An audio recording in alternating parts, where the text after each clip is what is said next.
So mula doon sa Piapi Boulevard area, galing kang Trading Boulevard, tapos Rojas Avenue na roundabout hanggang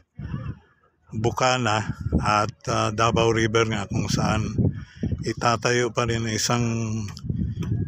kilometrong tulay doon para magamit itong mga more than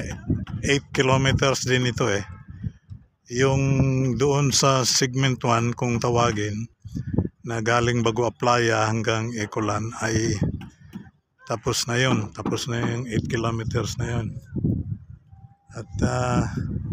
dito na nga ay ang isa pang mahabang tulay na ang haba niya ay abot ng 575 meters. Ay sa tulay pa lang dito